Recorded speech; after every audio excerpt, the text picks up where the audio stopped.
अस्सलाम वालेकुम viewers, campus to career के साथ खुशामदीद। कराची में बहुत ज़बरदस्त मौसम हुआ है, बादल और बारिश का मौसम है।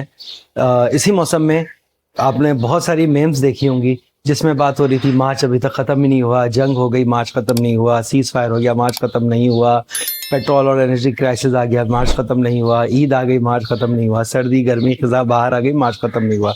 लेकिन एक बात याद रखिएगा, मार्च तो ख़त्म हो गया है, लेकिन अब मैट्रिक और इंटर के पेपर्स स्टार्ट होने वाले हैं। 9-10 के बच्चों के लिए आज की एक स्पेशल एपिसोड।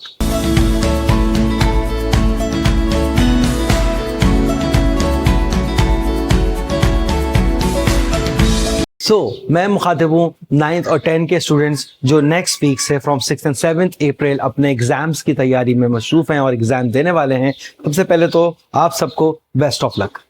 लेकिन एक बात जहन में रखिएगा, बहुत सारे 9-10 के स्टूडेंट, मेरे बहुत सारे स्कूल्स और बहुत सारे दूसरे इदारे जो हैं जो तालीमी इंगेजमेंट्स में कनेक्टेड हैं, उनसे अक्सर बात होती रहती है। और इस वक्त 9-10 के बच्चे जो हैं, एक जो लेवल ऑफ सीरियसनेस है उसमें अभी तक नहीं है, क्योंकि उनको ये बता दिया गया है कि चीटिंग हो जाती है। 1000 और 1500 रुपए पर पेपर के ऊपर जो है वो आराम से पेपर कर सकते हैं, और उस वजह से वो सीरियस पेपर के साथ नहीं हो रहे।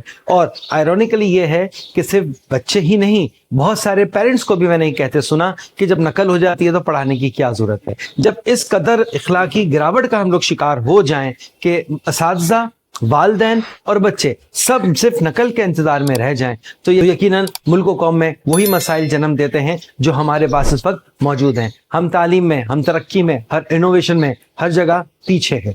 हुकूमत वक्त को और जो बोर्ड के दूसरे करता धरता लोग हैं, उन्हें भी चाहिए कि although they have introduce a new pattern, इन्होंने मिनिमम मार्क्स, पासिंग मार्क्स 40 कर दिए हैं, ग्रेडिंग लेवल को जो है वो इवेल्युएशन बेस और उसको जो है मार्क्स के बदले उसको जो है ग्रेड्स के ऊपर ले गए हैं। इसको मानते हैं हम बहुत अच्छा इकदाम है। इसी तरह से पेपर को रट्टाफिकेशन के बदले लेके जा रहे हैं towards conceptual based learning. It's a very good thing और बहुत बड़े रेवोल्यूशंस हैं, स्पेशली अगर हम सिंध और कराची की बात करें। लेकिन क्या हम उसके लिए तैयार हैं? क्या हमारे स्टूडेंट्स के लिए तैयार हैं? चेकिंग भी कंप्यूटराइज हो गई है, OBR के थ्रू हो रही है, तो ये 4-5 स्टेप बहुत अच्छे हैं। लेकिन पेपर आउट होना, पेपर पहले से पता लग जाना, सेंटर्स का बिकना, 1000-1000, 1500 में सेंटर की इंतजामिया का पैसे लेकर अलग कमरे में बिठा के बच्चों को पेपर कराना, इन सब चीजों के ऊपर काम करना पड़ेगा। 3 लाख से ज्यादा स्टूडेंट जो है वो 9th और 10th में कलेक्टिवली अपेयर हो रहे हैं। Is a very huge activity as far as this city is concern.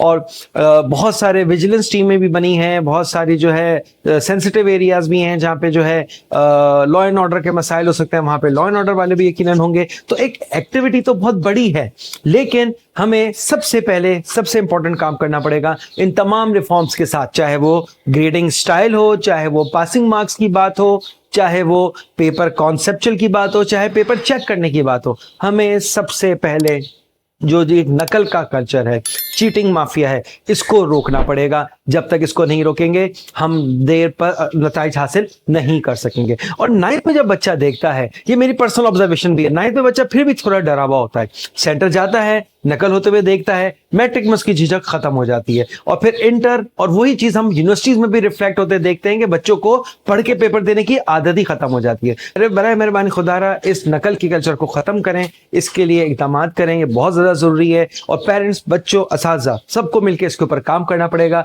along with the policy makers and people who supposed to execute this examination system। बहरहाल matric के और 9th के बच्चों के लिए बेस्ट ऑफ लक, और यकीनन आप लोग बहुत अच्छा करेंगे और लॉयल और सिंसियरिटी से, अपने इंटीग्रिटी से अपने एग्जाम दें। अल्लाह ताला आपका हाफिज़-उन-नासिर।